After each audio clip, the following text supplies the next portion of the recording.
رب زدني علما رب زدني علما. نحمده ونصلي على رسوله الكريم. اما بعد. صدر انجمن، مشرق اساتذہ کرام اور میرے پیارے بھائیوں، آج کی بزم میں میری تقریر کا عنوان ہے قرآن کریم سے مسلمانوں کی بڑھتی ہوئی دوری۔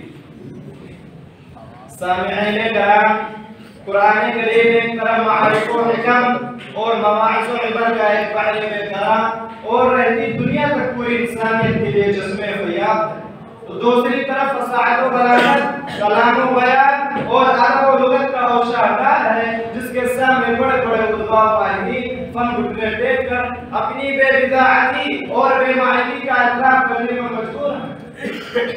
یہ اللہ کی آخری اور انقلاب آخری کتاب ہے، جسے اللہ تعالیٰ نے اپنے محبوب پیغمبر محمد صلی اللہ علیہ وسلم پر نازل فرمایا، اور دیگر آسمانی کتابوں کے برعکس اس کی حفاظت کی ذمہ داری خود لیتے ہوئے فرمایا اِنَّا نَحْنُ نَزَّلْنَا الذِّكْرَ وَإِنَّا لَهُ لَحَافِظُونَ۔ قرآن مجید کو ہم نے نازل کیا اور ہم خود اس کے محافظ ہیں۔ میرے پیارے بھائیوں، یہی وجہ ہے کہ 1400 سال پہلے جو قرآن تھا آج بھی حرف بحرف کوئی قرآن ہمارے ہاتھوں میں موجود ہے۔ یہی وہ کتاب ہے جسے اللہ تعالیٰ نے تمام انسانوں کے لیے ہدایت و شفا بنایا ہے۔ ارشاد باری تعالیٰ ہے وَيَوْمَ نَبْعَثُ فِي كُلِّ أُمَّةٍ شَهِيدًا عَلَيْهِمْ مِنْ أَنفُسِهِمْ وَجِئْنَا بِكَ شَهِيدًا عَلَى هَؤُلَاءِ وَنَزَّلْنَا عَلَيْكَ الْكِتَابَ تِبْيَانًا لِكُلِّ شَيْءٍ وَهُدًى وَرَحْمَةً وَبُشْرَىٰ لِلْمُسْلِمِينَ۔ تو کہیں ارشاد فرمایا شہر رمضان الذی انزل فیہ القرآن ھدی للناس وبینات من الہدی والفرقان۔ اللہ تعالی نے اس آیت کے اندر قرآن کو ھدی للناس سے تعبیر کیا۔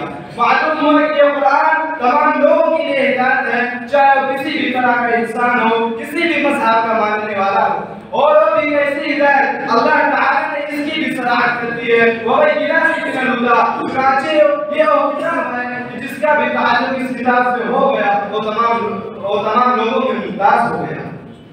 اور فرشتہ جو اس کتاب کو لے کر آیا اور تمام فرشتوں میں افضل، قرآن نے اسے روح الامین کا خطاب دے دیا۔ یہ قرآن جس نبی پر نازل ہوا، قرآن نے اسے وَأَرْسَلْنَاكَ إِلَىٰ رَحْمَةً لِلْعَالَمِينَ کا خطاب دے دیا۔ یہ قرآن جس مہینے میں نازل ہوا، قرآن نے اسے شہر رمضان الذی انزل فیہ القرآن کہہ کر اس کی عظمت کی جانب اشارہ کیا۔ یہ قرآن جس رات میں نازل ہوا، قرآن نے اسے إِنَّا أَنزَلْنَاهُ فِي لَيْلَةِ الْقَدْرِ اور إِنَّا أَنزَلْنَاهُ فِي لَيْلَةٍ مُبَارَكَةٍ کا خطاب دے دیا۔ یہ قرآن جس امت پر نازل ہوا، قرآن نے اسے كُنتُمْ خَيْرَ أُمَّةٍ أُخْرِجَتْ لِلنَّاسِ تَأْمُرُونَ بِالْمَعْرُوفِ وَتَنْهَوْنَ عَنِ الْمُنكَرِ وَتُؤْمِنُونَ بِاللَّهِ کہہ کر خیر امت کا خطاب دے دیا۔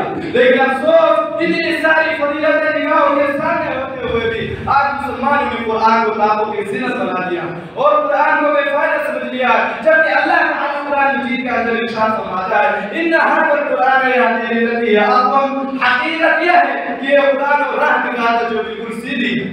میرے پیارے بھائیوں، لیکن افسوس اس بات کا ہے کہ ہم نے اسلام کے محبوب کلمہ کو پڑھا، اپنی پیشانی پر مسلم ہونے کا لیبل لگایا، قرآنی تعلیمات پر عمل پیرا ہونے کا دعویٰ کیا، لیکن ہمارے اعمال و اقوال و اخلاق اس عظیم کتاب کے بالکل برعکس ہے۔ قرآن نے وسائل کا درس دے کر لوگوں کو چوری کرنے سے منع فرمایا۔ قرآن نے وَلَا تَأْكُلُوا أَمْوَالَكُمْ بَيْنَكُمْ بِالْبَاطِلِ کا پیغام دے کر لوگوں کے حقوق غصب کرنے سے منع فرمایا۔ قرآن نے وَمَا آتَاكُمُ الرَّسُولُ فَخُذُوهُ وَمَا نَهَاكُمْ عَنْهُ فَانتَهُوا کہنے اللہ سنا ہے رسول اللہ صلی اللہ علیہ وسلم کے فرامین کے خلاف سے باز کرنا۔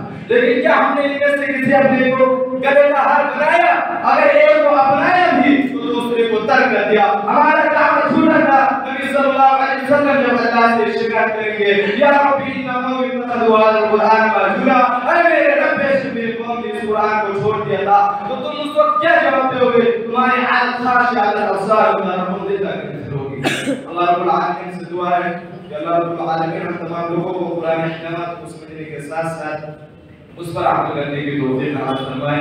آمین وآخر دعوانا الحمدللہ رب العالمین۔ السلام علیکم ورحمۃ اللہ وبرکاتہ۔